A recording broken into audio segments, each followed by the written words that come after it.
load into the game. In the bottom right hand corner, ladies and gentlemen, from Team MiA, it's our blue Terran player, frozz. And up in the upper left hand corner, our purple Protoss player. Don't see him all too often in the Team League, but great to see him making an appearance here today. It is Arium from mYinsanity. So TVP here, and honestly quite a tough match initially for mYinsanity, as yeah, it's quite a tough match because frozz has actually been on a bit of a streak lately. He against Cascade, he took down Cass, he took down Dominus, who are two very strong players, and yeah, he's been kind of doing a lot of work for for Team MiA, in all honesty. So it actually wouldn't surprise me too much if MiA were able to take a win here today in this first game. I don't think they're going to win the whole series, but I actually can definitely see frozz taking the early advantage here for MiA. Both players work scouting right now. frozz, his SCV just starting to head towards the middle of the map, and this probe starting to head in towards the main base of frozz to see what exactly he is going to be getting up to early on. He's going to see this first gases down, and he's going to know that this is a Reaper expansion coming out of the Terran player early on, and so he's going to just head back home and build whatever units he may need to deal with that. So on the way, just in case this SCV does begin to block off at the natural with an engineering bay or anything. We'll see if frozz wants to go for that or whether he will just be happy. Okay, he's going to put down the engineering bay. So he could have just moved around with the SCV a bit and, you know, tried to use the SCV to just block for a little while, but he tries to put down the engineering bay instead, and in fact he's getting quite a lot of hit points onto it. The Zealot will be allowed to complete here by Arium, and that is why you start that Zealot, so that if something like this does happen, you can let it complete and start working away at this engineering bay as soon as possible. So with this Zealot out, he's actually going to be able to nearly swipe down that SCV and will immediately set on to working against this engineering bay. The first Reaper comes in though, and so the Mothership Core will have to come in and help out a little bit to turn this Reaper away, but this first Zealot taking quite a bit of damage and already losing its shields here. So frozz going to keep working against it, but shouldn't be able to do too much more. And again though, he's just denying the Mothership Core from actually helping out against the engineering base, so it helps to deny the Nexus by a little bit more. It actually forces Arium to take a second gas a little bit sooner because he doesn't have anything else to really spend his minerals on. And still down this engineering bay blocking. Mothership Core still just positioned to actually deal with the incoming Reaper, as Arium just hitting 400 minerals now, so it actually times out pretty nicely. The engineering bay gets cancelled, and we'll see the Nexus pop down on the natural here. Finally, as the Stalker and Mothership Core will try and turn this Reaper away.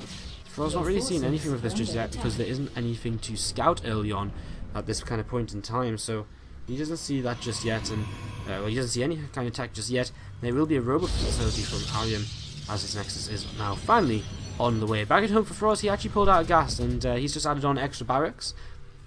So no factory follow-up, no mine drop or anything like that. Just going to be straight into the bio play from frozz, and he's just going to get up this bio army nice and quickly and perhaps look to push very, very shortly and try and put some aggression on and force a vote and overcharge. As again, we do just see for now a robot facility on the way up. So interested to see what Arium does with this, whether it's just for a couple of observers. You notice he's rallied into his main base, and quite a weird position in his main base, which could suggest this might be it could hint towards maybe being some form of a mortal bust from him. If he wants to go for chrono out a couple of immortals, he can move across the map and try and get very aggressive with that. We don't see him taking gases on his natural just yet, but of course his natural expansion isn't even finished. And it's just an observer coming out for now. So observer first, we'll see what he follows this up with. 2 extra gateways on the way. We'll see if he will get any immortals out of this robo, or whether he will just be dropped in the forge soon. Robo bay as well. Some probes starting to finally transfer down to the natural, and that will leave 16 on the main base, which will leave him perfectly saturated here and at optimal mining, as he'll rally the rest of his workers now down to a natural expansion as well. Chrono Boost coming down, just getting the rest of the probes out and starting to add gases, so not looking as though it's going to be any kind of wall in from Arium, just going to be looking to head into a very standard game here. As the first few Marines and a Marauder are heading across the map, and with combat shields on the way here, frozz is looking as though he might very well be opting to go for some form of very strong mid game here, where he's just going to really rely on the combat shields Marines, the extra hit points early in the game. Now, the difference between combat shields and Stimpack is that combat shields research that a little bit faster, so it gives you that little bit of a timing a little bit earlier on, while really helping out the Marines still. and it means he can really go for what will be kind of like an 8:39 minute timing. Now, the observer does see more units crossing the map. He doesn't see combat shields just yet, and you know, obviously he'll see a researching tech lab if he gets into the main base, but he doesn't know that's combat shields instead of stim. He will see the combat shields on the Marines now, though, if he is looking at them, and he might very well start to notice this. Phone overcharge already popped, but there is another one on ready to go, and he's warping in a few more gateway units, which is exactly what he needs to start doing against this sort of pressure. Another phone overcharge popped as well, and well, frozz is just going to try and come in here. There's a sentry on the ramp to deny him from actually getting up in towards the main base, and that will be popped there, but he's actually going to be able to get quite a few probe kills here. He's killed off a few stalkers as well, and he's actually just going to leave his army AFK now, and he will move out of this front of the charge. The marauders and a single marine saved here. And frozz, how much damage did he really do? Well, I don't want to go structures lost, I want to go units lost. He lost 16 marines, and he killed off a couple of probes, he killed off a couple of stalkers and 3 zealots. Was it really worth it? I'm not too sure if it really was. I mean, he's not really going to have any follow-up to this once the Colossi are out. He's going to have to just wait for stim and medevacs. He didn't really do that much damage. Only 3 workers, and I think Arium, he held on very well here so far. I'm actually using a couple of forces there to keep this army away, as both players are starting to kind of tech into the next stage of this. I mean, we've got Colossi on the way for Arium. His +1 weapons is on the way, alongside the +1 weapons of the Terran player, who is now getting the starboard up and extra barracks ready to go into his own mid-game. So both players heading into a very solid mid-game at this sort of point. And yeah, cool. So, first 10 minutes have gone by, and we've actually seen a little bit more action than we usually do, thanks to this kind of choice to go for the combat shield timing from frozz. His stim pack will finish shortly, so again, I think this transitions into a fairly even game. Worker count actually kind of favouring frozz right now. With 49 SCVs, he does have double mule as well, so that will put him at a slight advantage against only the 48 probes of Arium at this point in time, as he is continuing to check up back at home as well. Our Twilight Council on the way. A few extra gateways as well. How many gates is that taking him up to? Taking him up to 8 in total now. But he will just be dropping the 3rd base. I mean, he's going for the Twilight. He'll be going for Blink and +2. There's no way he's going to drop the Twilight now and then suddenly push across the map and try and use these 8 gateways to try and kill the Terran player with. So he's just going to be dropping the 3rd base here in a couple of moments. And is that 5th command center from frozz? Yes, it is. So he's already got his 5th command center up and ready to go in his main base as well. So that 3rd orbital is up and running, or about to be up and running. He'll be able to float into position any moment now. And other than that, just a few marauders, a few marines moving out onto the map. And we'll see what these might be able to achieve. I mean, the first 2 medevacs should be out fairly shortly. In fact, I think they might. Okay, there's one, and the other one about to pop out as well, just a little bit behind the first. Oh, sorry, no, there's 2 medevacs over here. I was wondering, I was thinking, feels like my first 2 medevacs should already be out here, and yes, they did. They are. They're heading towards the main base, where honestly, Arium is completely out of position, and this drop's starting to come in here. The Colossi will go up the high ground to be able to help deal with this nice and quickly. Phone of charge being popped, and actually just even one Colossus here to try and deal with this. He will micro this backwards. I think frozz will have to pick up at the same time. Well, frozz is trying to attack forwards into this, but he can't really attack into those 3 Colossi. He'll just have to pick up and get out. He's going to try and drop onto the 3rd, but the units of the frozz player are very nearby, and these stalkers are going to catch one of these medevacs, and even the second one. He's going to want a few more stalkers. I don't think he'll quite catch the Colossi, blocking the stalkers a little bit there, and Blink not quite finished, so just able to get away there with that other medevac, but he lost one, and that is not ideal at all, as frozz obviously looking to really depend on drops here in the mid-game. He loads up 3 more and sends them to the right-hand side, although he is starting to add on a 2nd starport. He is starting Viking production. He stopped on +1 weapons in terms of his upgrades, so we're not seeing that +1 armor just yet for him, as we are seeing from Arium, who will be looking to go into double upgrades with his 2-2 second forge on the way, so that's going to line up quite nicely. There's that +1 armor, and an armory now on the way for frozz, so he can start his own +2 upgrades.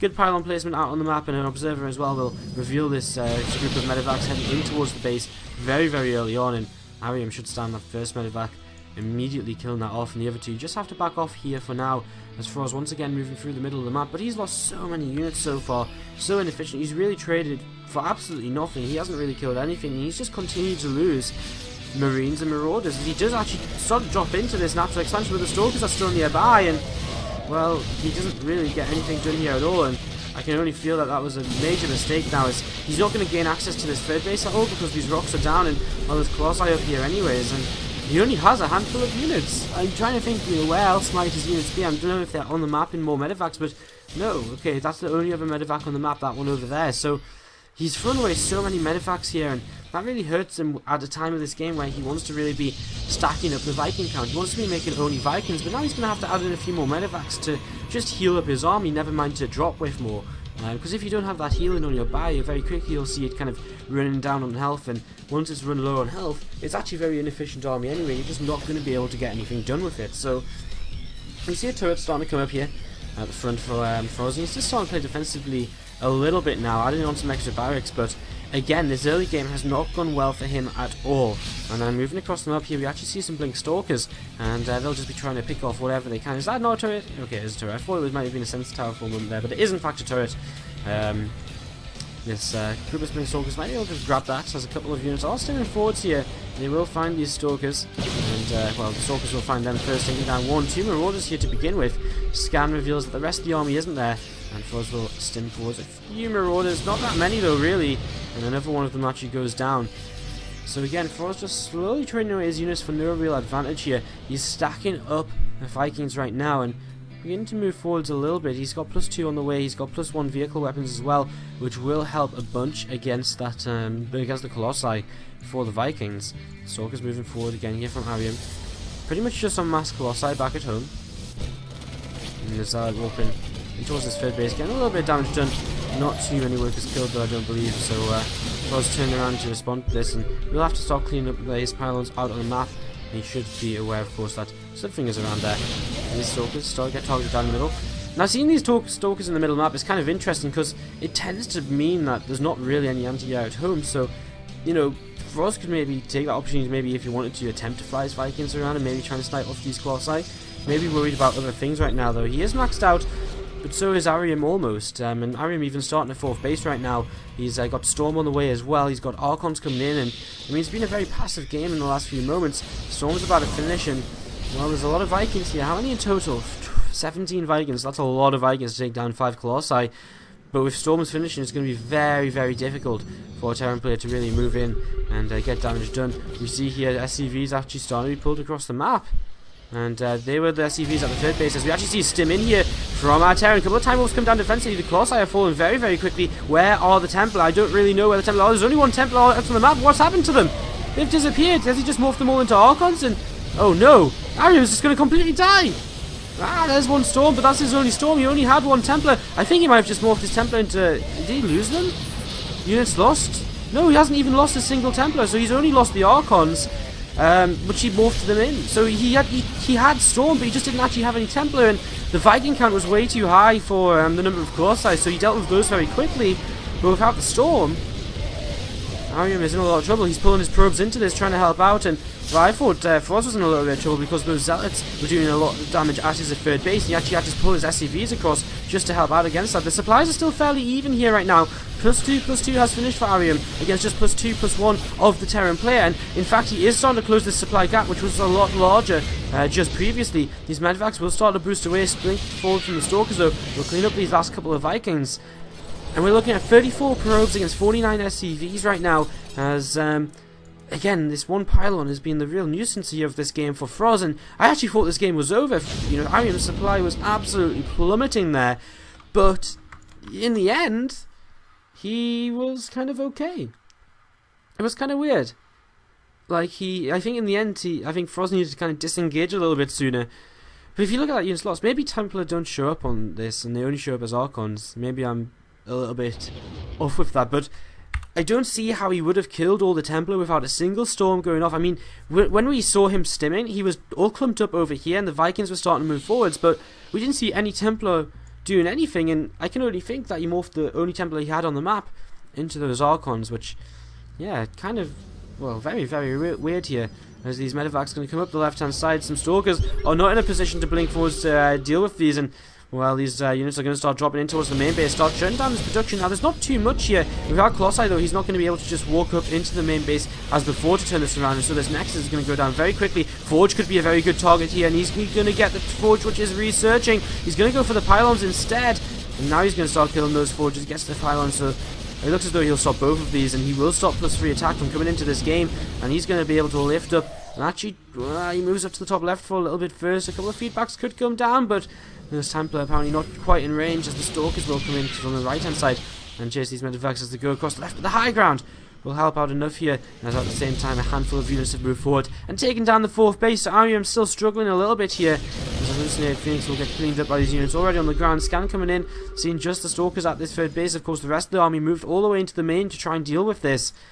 Another Colossus has been made right now, and actually frozz starts stimming up this ramp. He has to be very careful. Upgrades are now even, and he took down them forges to deny the free freeze from researching, which is nice. He loses a medevac here. He needs to be careful of that Colossus, and also very careful of the Templar. He's got a lot of units over to the right hand side though. Look at this, as he pulls one set of units out of position. As he pulls the army out of position, he comes in from the other side with his own other army. Starts up Viking production once again now, and well, he just loads up everything. He's just going to go straight towards the natural. This is going to be another test of how well can Arium split his army, and he's just moving everything over to the left. Now he realizes he has to pull over to the right hand side, otherwise his natural nexus will fall, and he's just going to be left with a 3rd base. At the same time though, picking up, going in towards this 3rd, and well, Arium is starting to split his army, and he's split it pretty well, I would say, as these units will pick off the base there. Medivacs are taking some damage from a storm, but will be able to evacuate us into the woods of the main, and no nexus here for this Mothership Core 2 Fort Nova charge. Fuse Outwalkers will be able to deal with this, however. And frozz just continues to pick away at his opponent, although coming back in with this drop to the right hand side, he's all of a sudden just lost everything there. He got away with 4 full medevacs before, now he's just dropped back in and he got nothing done. Threw away pretty much everything. Dropped back over here, will continue to try and pick off some probes. It looks as though another medevac will go down, so frozz again back to what he was doing at the start of the game, where he's sort of thrown away some of these units for absolutely no real reason. Arium beginning to move across the map, and with 3 medevacs up, I mean, frozz actually going to start a couple of bunkers. He knows all he has to really do right now is survive, but he's way far down on army supply. He's going to burrow a couple of widow mines here, and is he going to be able to survive this attack? There's a lot of storms, there's 2 colossi.